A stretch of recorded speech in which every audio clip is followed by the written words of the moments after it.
Some of these things aren't even legal in the places where you. Oh, hi, Jule. I am resident of Collinwood for YouTube, joined by the author of the Dark Shadows Daybook of my buddy Patrick McCray. He is here, well, we're recording anyway, but we're here to give our top 5 Christmas movies, each from our own list. And I'll let Patrick go Oh, first. yeah. Oh, Lord. Top five. So I guess we're starting with like number five, and then so we'll both give our fifth. Yeah. Is that it? Oh, yeah. Okay, good. My fifth is right here. But all seriousness aside, my number five is alive on this, and gosh, Christmas movies are great. Is a movie that seemed like it was just sort of sensationalistic at the time or whatever, but I think is actually a very deep movie, and that's Bad Santa, starring Billy Bob Thornton and I think Lauren Graham, who's not having to say that horrible Gilmore Girls dialogue. So we can sort of understand what she's saying. And John Ritter in his last performance, I think. And God, have you seen this movie? Yes, a long, Jewel, I've frozen you. Yeah, I've seen it. I've seen it years. I think in '07 is when I saw it. A year later. Okay. Well, I mean, on the surface, it just looks like Christmas cynicism, right? And they're just going to use the iconography of Santa and so on to kind of make the ha ha on the season. But I'll tell you, um, the heart of this movie is his relationship with the in the film. The kid in the film just wants a normal Christmas. I mean, he's got some Arrested Development going on, but who doesn't? And he really does believe in Christmas and just wants that. And the director, I think it's Terry Zwigoff, just very slowly and carefully brings the kid and his relationship back up with Billy Bob Thornton's character enough so that we never feel like we're being kind of drowned in sweetness, and that always having a change of heart on a predictable Hollywood schedule, but he actually is having kind of a change of heart, and we see what Christmas means. I'm a great believer in Christmas. I'm a great believer in the spirit of Christmas, as I think sort of the human universal holiday of goodwill, and I think it has a lot of power, but I think it gets drowned under expectations that people can't really meet, and the idea that it's just relegated to once a year. And this is actually a really profoundly Christmassy movie in that it ultimately walks the walk, as difficult as it is. And so that's why Bad Santa is my number five. My number, see, your number 5 is better than mine, but see, because my number 5 only takes place on Christmas. Other than that, it has absolutely nothing to do with it. It doesn't really, but it plays like mine is Dark Angel. I Come in Peace. It stars Dolph Lundgren. Okay. It's an action movie about this Well, alien. that just says Christmas. Okay. It's about this alien who comes to Earth to kill people and drain them and like sell whatever he's draining out of the humans off to the outer space black market. And he says, "I come in peace." And him and Dolph Lundgren go head to head, obviously. And it has one of the most awesome ending lines you'll ever hear when he says, "I come in peace." What is it? Dolph Lundgren says, "And you go in pieces, asshole," which is awesome. But Ah, ah, ah, ah, ah. but it's it. Look, is it for kids? No, none of my movies on this, well, except for one, is for kids. None of these. I have only one movie on my list that is kid friendly, and that's it. Because listen, most of my holidays are spent with my kids, and I watch a lot of kids movies with my kids. So I picked 4 movies out of my library just to have something where it wasn't kid friendly. Good. Yeah. What do you make of Nestor? I don't trust him. That long-eared donkey. Have you had to watch Nestor? Did they do that? No, Did I no. tell you about my father's Christmas days? There was. I was involved. I served in the Santa Wars, and I was a Father Christmas for several years. Oh, really? And I learned all the ins and outs of that world. And let me tell you, and you have to watch all the Christmas and like Nestor, the long-eared donkey. Jesus God, I mean, just like all of it, you have to watch. It's not all Rankin and Bass, folks. Some of it's got problems. What's your number 4, Patrick? Number 4. Oh, I was hoping you would ask me about number 4. My number 4 is what I think of as the definitive Christmas Carol, having seen very few other versions, and that's the George C. Scott 1986 made for TV version with Edward Woodward and Edward Woodward, and it's just marvelous. Have you seen that version? Have you seen George C. Scott's version? Yeah, I've seen. It's funny because I saw George C. Scott's version the same time I saw Bill Murray's version. Well, they're very different. I mean, one's a proper adaptation of the classic, and then the other stars George C. Scott. But seriously, it's to me, it really it really gets rid of the overwhelming sentiment Yeah. without getting rid of the story. You understand Scrooge as a person; he's not just a cartoon. Yeah. He has this marvelous sense of humor. Production values are good. The ghosts are just marvelous. It's very heartfelt. Um, and I think it's straightforward non-reliance on sentiment that makes it ultimately so touching. Yeah, anytime George C. Scott is just in a movie, he gives his all for his performance. One of my favorite movies with him is The Hustler, opposite Paul Newman. But Sure. he's good at playing heavies, he's good at playing baby faces and characters who are shades of gray. And what I like about your pick here is it's even though it comes out at the same it when I watched this, it was on the same time as Bill Murray's. You could tell the difference between the two movies. That it wasn't trying.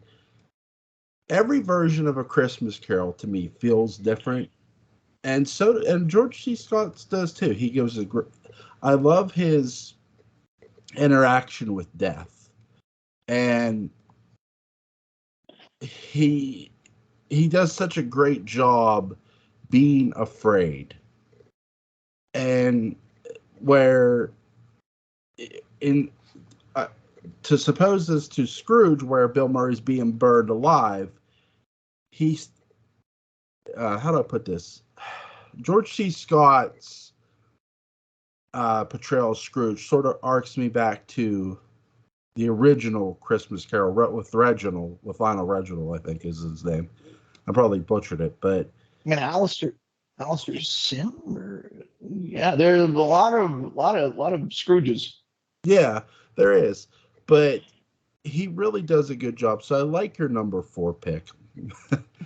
Mine, however, it's Die Hard. But We're working through these fast. we are, and here's Oh, why. Die Hard. So you're gonna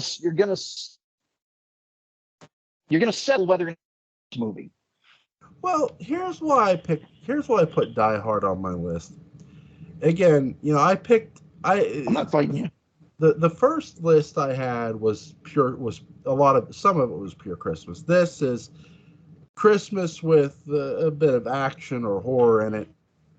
And with Die Hard, Now, Die Hard is a little more Christmassy than people give it credit for. Just because it's set and filmed in Los Angeles, California, doesn't mean it's not Christmas. There is Christmas music plays. There's actually a Christmas tree in the movie. And they do mention that John McClane is, coming to his wife's business, coming there to celebrate Christmas with his family. So it is a movie that has the spirit of Christmas. Though it has a lot of gunplay, action, and explosions, it does keep within the spirit of Christmas. So that's why I put it in.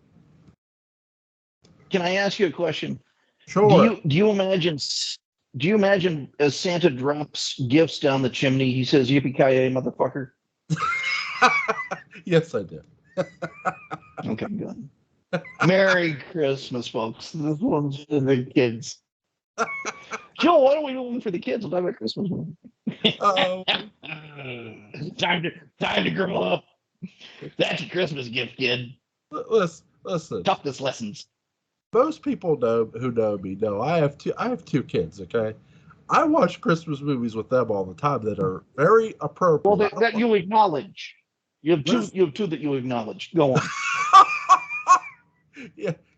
I have like 20 running around someplace, but no, I watch Christmas movies with my kids all the time. Like I was watching Rudolph the Red-Nosed Reindeer with my daughter and son, so it's like I don't put in Die Hard or Black Christmas with my kids. I'll put on the classics and watch it with them. My daughter loves Charlie Brown's Christmas, and so does my son. So they love watching that, and I put that on. But so when I picked this new list that I sent you on Messenger, I'm thinking, you know what? I'm not picking movies for kids. I watch that enough. Yeah, I know. No, that's good. That's good. Point of order. I did a web search recently based on Charlie Brown. Yeah. And I did it based on something that I thought I would get a lot of agreement on. And I found that there is furious disagreement because people are horrible. And what it was I basically said, is Lucy Van Pelt a terrible person? Because I think, she clearly is. And she's some sort of icon to people. These are people I don't want to know. Who can be in favor of a living metaphor? This woman who rips the football out from Charlie Brown every single time. I mean, he's already malformed with that hydrocephalic head and everything else, and the male pattern baldness he's fighting at age 6. And she tortures him. Is she a terrible person? Is Lucy a terrible person? I think Lucy is somebody who, despite what she says, has a major crush on Charlie Brown. At least that's how I've always took it. Now, the reason I take it this way is... Really? Listen. This is salacious. What's Schroeder going to say? Listen, my wife, before she became my wife, agitated the shit out of me. But while we were dating. But, so, I could see her... I think she... No wonder you proposed. That's right. I did propose. and then, I'm currently worth more alive than dead. When that changes, I probably won't be sitting here anymore. But so it really, I personally think she has a crush on Charlie Brown. I'm not saying she wants to date him. I just think she has a crush on him and secretly does like him, but likes to agitate him too.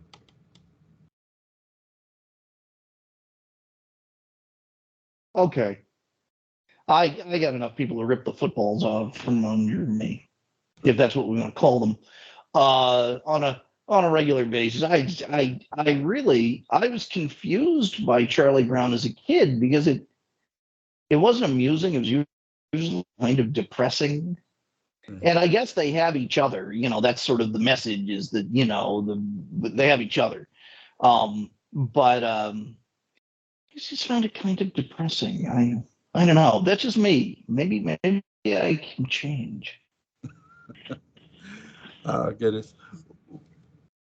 What's your number? I never had that gang of friends, so I suffer from peanuts envy.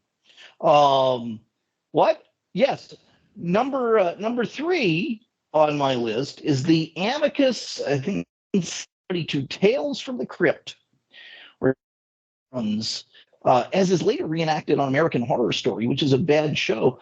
Joan Collins is a hard-edged, deceitful English woman playing a hard-edged woman who murders her husband, and then Santa shows up, this deranged Santa, and gets into the house and all of this, and it really gets to the core of something that Christmas Story also kind of talks about, but it's why Santa is sort of a terrifying figure.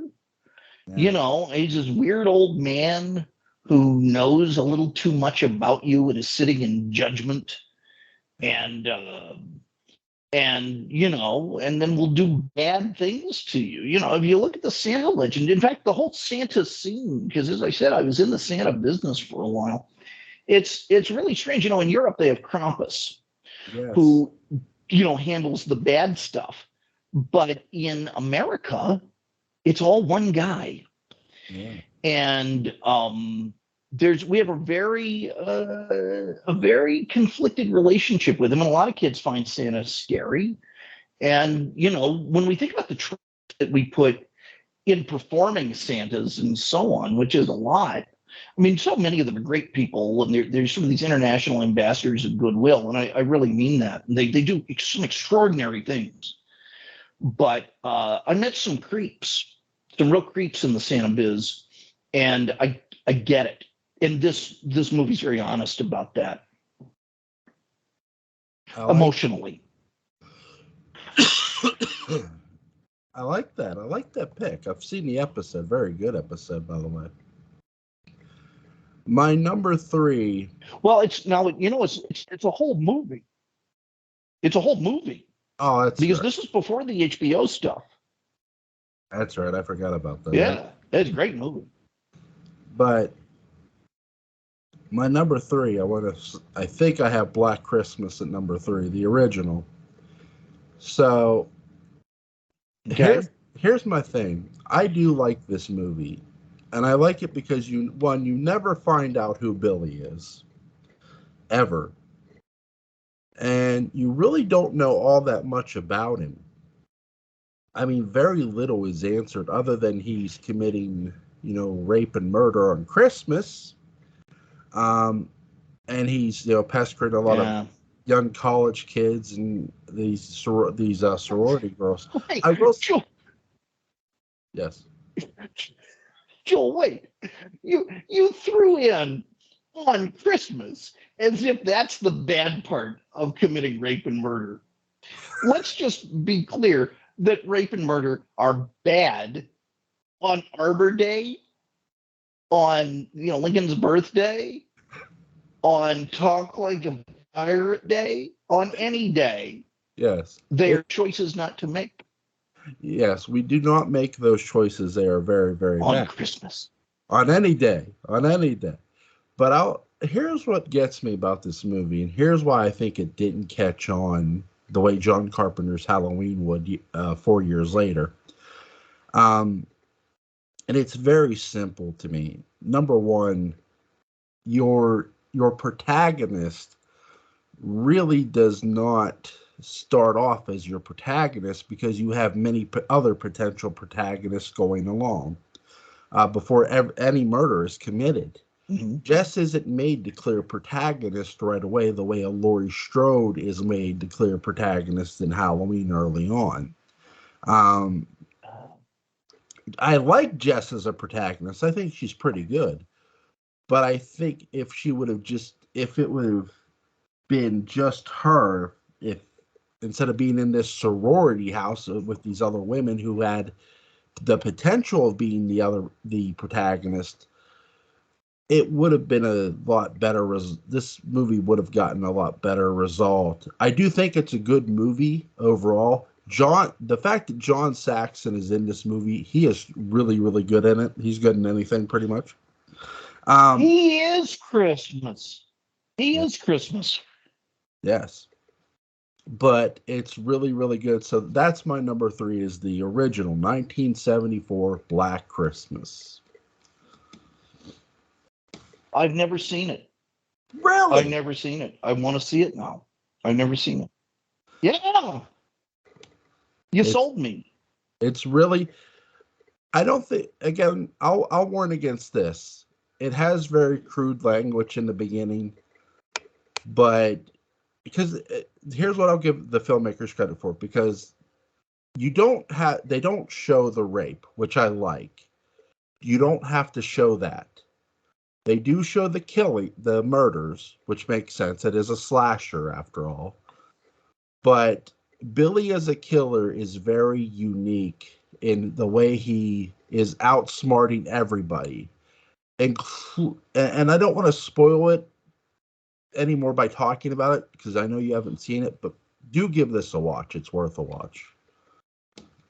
So, what's your number 10? Is Margot Kidder in that? Yes. Yes. Is Margot Kidder in Black Christmas? The original? Okay, then I'll watch it. I love Margot Kidder. She's great. She's great. Number 2, gosh, Jule, I'll tell you, number 2 is so important to me. Maybe I should have put it in the number 1 slot, because we got a lot to talk about. I know you did a James Bond podcast before, didn't you? I don't know about a podcast. Somebody did an episode. You did some sort of James Bond episode or something. God, I can talk about this movie for a long time, so I'll try not to. It's on Her Majesty's Secret Service, which I think is one of the best movies I've ever seen. I think it's the best James Bond movie.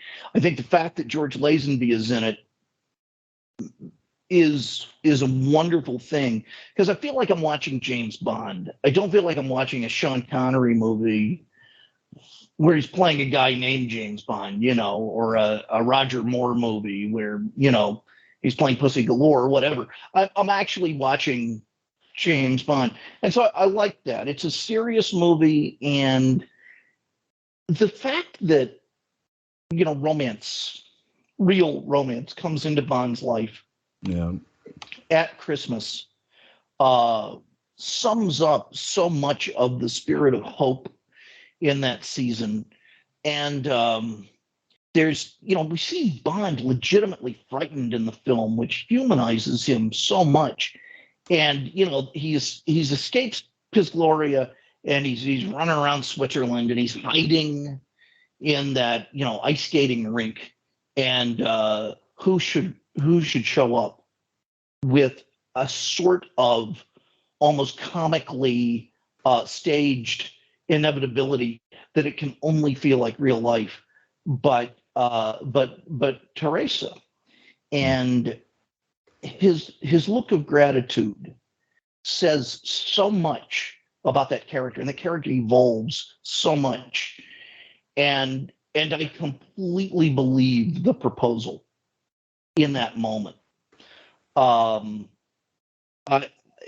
me, that's one of those things that it's set at Christmas, but it manages to, in a subtle way, really embody the spirit of it, and that wonderful need for hope that Christmas embodies. I think what George Lazenby doesn't get enough credit for is how cool he played the character. I think he does a really great job of being James Bond. He only gets, I think he's fantastic. Yeah, he doesn't, no. On Her Majesty's Secret Service is one of probably the most underrated Bond movie.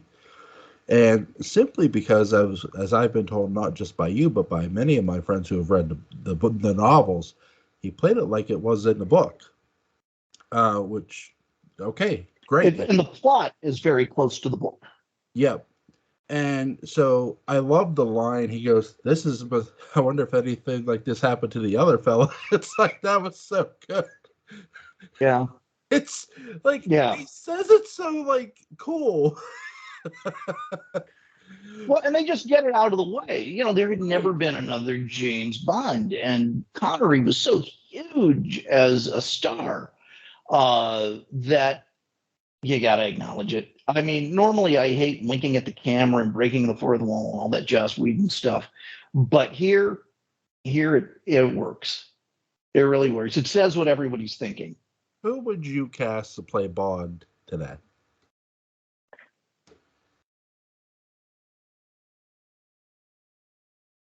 Today, who would I cast to play James Bond? Uh, Probably Tom Hiddleston. Very nice. Very, very nice. Yeah, I think he would. I think he'd make a great Bond. I think really intellectual Bond, which would be a refreshing change from what Daniel Craig has been forced to play. Yeah.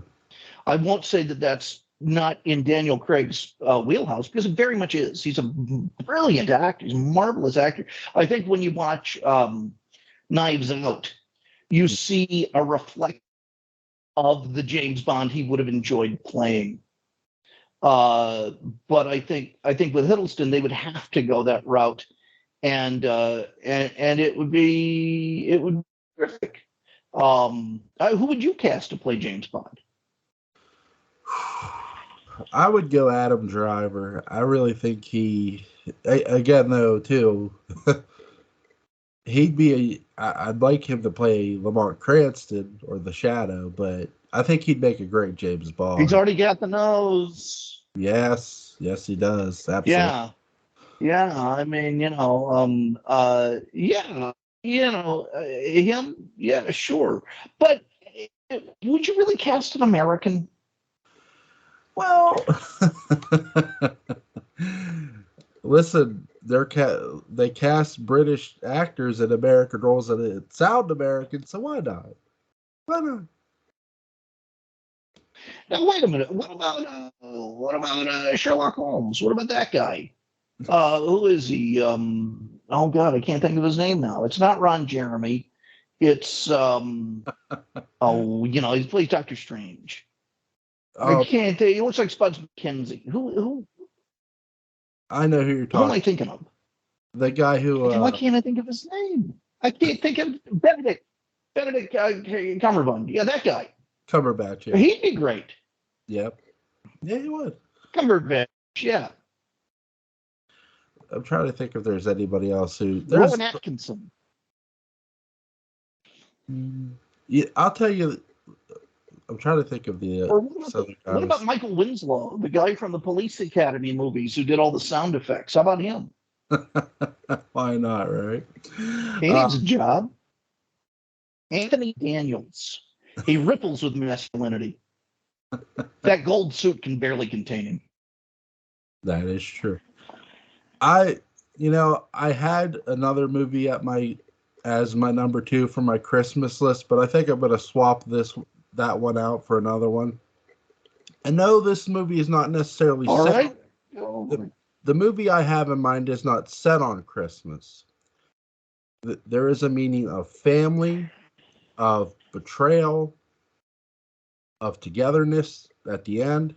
It's Charlton Heston's Ben-Hur, which is a great film and a must-watch. Great movie. Which is a must-watch whether it's on Christmas, Easter. The chariot scene is a classic. Even when they do the scene with the boats, where he rescues the one Roman man who ends up adopting him like a son, is so good. And I mean, how they play off the crucifixion is really good too. The crucifixion of Jesus is really well done because they nailed it. Anyway, go on. But sorry, his mother and sister have leprosy, and he's trying to find this rabbi, this man, this healer who's Jesus, and Jesus is getting tried by Pontius Pilate, who washes his hands of the situation, obviously. And then Jesus is crucified. I love how Ben-Hur tries to give Jesus water, because early in the film, Jesus did give Ben-Hur water. And I think it's the same Roman soldier who wants to hit Jesus at that moment in time, but Jesus turns around and looks at him. He doesn't hit him. This time he kicks the water out of Charlton Heston's hand, not allowing Jesus to drink from the water. Really, again, Ben-Hur is a great movie. Go watch it. It is a wonderful movie. Now, and I gotta get up on a soapbox about this because it's about the whole gay thing. All right. Now, I'm all for a gay Marcellus and a gay Ben-Hur. Go for it. But I don't think it's necessarily in that movie. And it's around for story. Do you know the story? This isn't like one of my weird, fanfic things. This is for real. Have you heard about this? I've heard about. Here's the thing, though. I've heard about it because I can deconstruct it real fast. I've heard about it, but let me say this: I don't feel it's in that movie either. Now it's interesting because I think Ben-Hur recently got remade. I could be wrong. They're sort of like brothers. Yeah, no one saw it. I think with Charlton Heston's Ben-Hur, Judah Ben-Hur, and the guy who what's his name? I forget. Who comes in to replace Marcellus? I think. Marcellus comes in to replace somebody, and he says, the one soldier asks him, "How do you fight an idea?" He goes, "Well, with another idea." And he wants Judah Ben-Hur to sort of betray his own people. Him and Judah Ben-Hur are so close. They're like brothers. They're like blood brothers almost. They're not, but they're like brothers. Yeah. Like they throw spears and they're very close. And like the line says, close in every way. It's a great scene. And I think just too many people read something that isn't there. Well, here's the deal. So Gore Vidal, wrote the movie or wrote part of the movie, and Gore was gay. And of course, Heston increasingly became this, kind of strident right-wing icon. And so I think it was very convenient once, the director was dead and Stephen Boyd was no longer with us to say, oh, yeah, we couldn't get that movie off the ground. We just couldn't tell the story till I figured out that they were gay lovers. And I wrote it that way. And everyone was in on it except for Chuck. Well, it's a double bind because if everyone was in on it except for Chuck, then Chuck's going to say, huh, what? And if it's just patently not true at all, Heston is still going to say, huh, what? And he's going to look like even more of a conservative fuddy-duddy. Mm-hmm. And it's going to make Gore Vidal look even better. And I like Gore Vidal. Mm-hmm. But I just think it's a very, very, very thin excuse. And if it were character in Heston's part, to basically set Heston to say, no, like he couldn't have done a better job. And I really resent that. I really, really, really do. If there were any corroborating evidence, then cool. That's an interesting piece of Hollywood history. But the only person I know about it's Gore Vidal. Yeah, I mean, I've watched Ben-Hur countless times over the years, and I never got that impression from the two characters at all. What I got, my impression from the last time you watched it. The last time I watched it. The last time you watched it, I called you repeatedly. Remember? And I said, Jule, are you feeling pulled away from your life? Have you subscribed to, Muscle and Fitness yet? And God, no. But none of, it didn't work. It didn't work. I had a really interesting experience in Marrakesh. Anyway, go on. Earlier this year, Ben-Hur was on TCM. So I watched it again, and I never got that interpretation from either character that they were gay. I get that they're so close, they're like brothers. Are they brothers? No, but two people can be so close friends that they can be like brothers to one another. And that's what both characters give Sure. off in my interpretation of of those scenes together with them.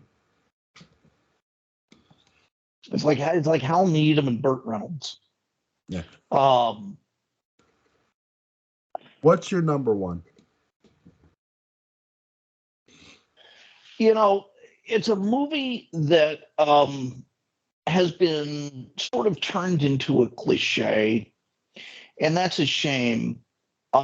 Because I think it's a marvelous film. I think besides The Right Stuff, it's the best movie of 1983. I think the reason it holds up is because it is one of the best movies of 1983. I'm glad that it is so popular, but I I hope people are enjoying how immersive it is. And that's a movie based on a story that originally appeared, I kid you not, in Play. And that's A Christmas Story, which works on so many levels and tells so many truths. Uh, and the performances are so amazing, the least of which is not Darren McGavin, who gives the performance of a lifetime. He should have gotten a Best Actor nomination, if not the Oscar. I really think that. I mean, it is the performance from 1983 we see more of now than any other, and for a gosh darn good reason. He is gruff and yet a college man. And to capture both of those things, I think is amazing. And all comedy relies on what I call the identifiability factor, the ability to identify with what's going on and say, yes, that's true. I've been there. Yes, that's true. And Christmas Story very much does that. And beyond all of the iconic moments in Gene Shepard's amazing voice, there is just that it is a movie that tells the truth. Ralphie lies constantly, he manipulates constantly, and we get behind him because, sort of like a proto Bart Simpson, we see ourselves in ways that we don't like to admit, but he makes it safe to admit it. Yeah. And he makes bad behavior safe for everyone, because we're just trying to get through the day.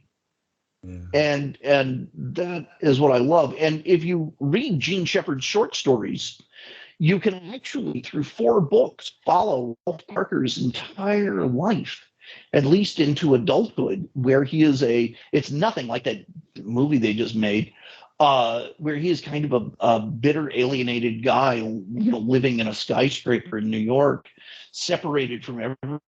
He only has this box of toys, is identifying with his past. And he relives kind of Christmas Story, I think, as a way of reminding himself why these things have significance. God, what a hell of a movie. Bob Clark, genius. Yeah, it really is. Christmas Story is one to watch every year. My number one stars Barbara Stanwyck, or no, not Barbara Stanwyck, Betty Davis. Sorry, but Betty Davis in The Man Who Came to Dinner, and it is a funny romantic comedy. It's a movie I watch every year. I laugh when the radio show host, he falls down, he threatens to sue the family, he's stuck in their house, and he makes their life a living hell. It's funny. So, but I love how he brings in these penguins, the squid, this annoying actress who he humors some people, and he flat out just hates others, which is interesting. But It will be the story of my life one day, Jule, when I injure myself near your home.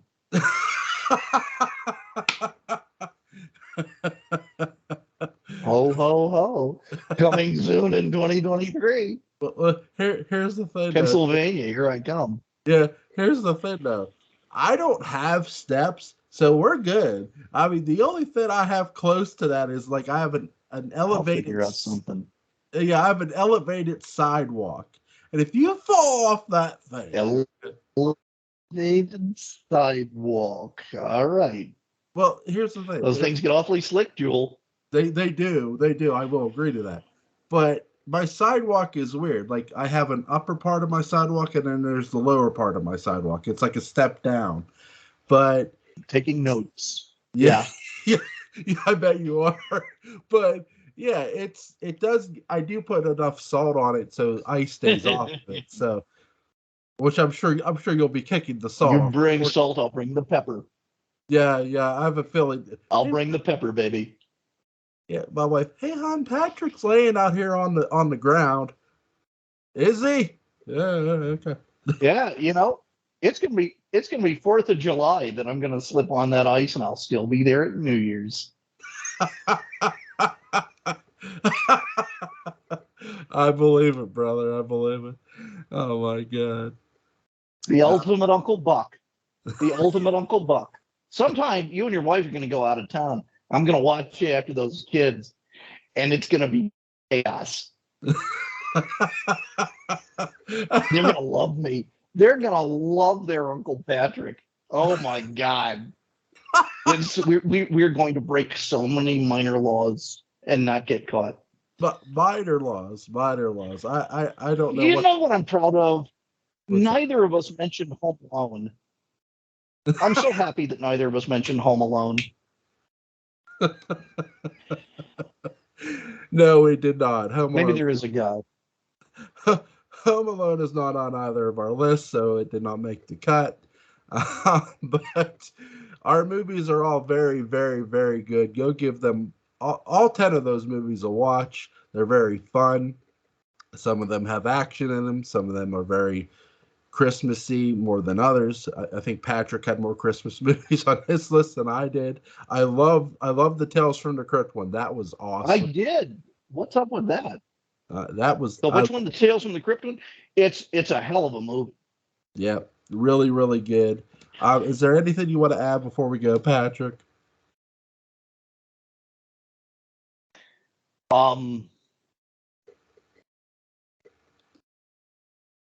Although it's been said many times in many ways, Merry Christmas.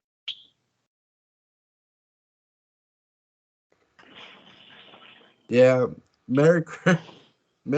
First of all, Christmas is a couple. Seriously. Yeah, Merry Christmas to Patrick, obviously. Merry Christmas, buddy. I hope you have a good one. I will see you before Christmas. I'll try to get you back on here. And we'll talk some Dark Shadows. Good. We'll talk. We got a lot of opinions. We'll talk some Dark Shadows, but if you want to go pick up Patrick's Dark Shadows Daybook, link will be in the description box on it. Go pick that thing up. It's really, really good. For Patrick McCray, he has lots and lots. What a great Christmas gift. Yep. It's a great Christmas gift. It's one every Dark Shadows fan will enjoy. Trust me, I read it. It's beautiful. And the pictures are awesome too in it, the drawings. So very well typed by this gentleman. Jule, I got big news. What's that? I got big news. The audiobook was just recorded. Cool. The audiobook was recorded, and it's bloody brilliant. Do they know when they're releasing it? Not quite. We're sort of in the editing process right now. Okay. There were several really good voice actors that I wasn't able to use on it, and I haven't told them yet. Oops, sorry. But it was done very spontaneously by a brilliant voice actor named Mary Johnson, who does it so well. It sounds like she wrote it. It's really, really good. She is brilliant. She is recording Dark Shadows Daybook Unbound, and which is supposed to come out in January, I think. And so what I hope to have is in January, Dark Shadows Daybook Unbound to come out in hardcover and paperback, the Dark Shadows Daybook audiobook to come out, and the Dark Shadows Daybook Unbound audiobook to all come out, I hope, at the same time. Very, very cool. That will be very, very awesome, and it'll be another gift you can get somebody who's a Dark Shadows fan. But even here's the thing I said about your book, That's right. and I do. Even if you're not a Dark Shadows fan, if you pick up Patrick's book, this book will make you a Dark Shadows fan. It's really that good.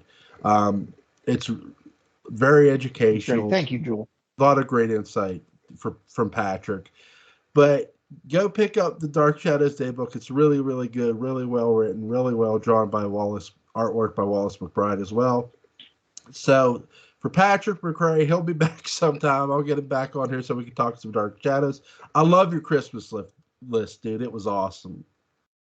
I love yours too. It's great. I can't wait to see them. Enjoy Black Christmas. I hope you will. But for Patrick McCray, I'm Jule Saynes. You guys I will. have a great night. And if Patrick comes down to your chimney, give him something nice. Oh, Yes. Have a good night, buddy.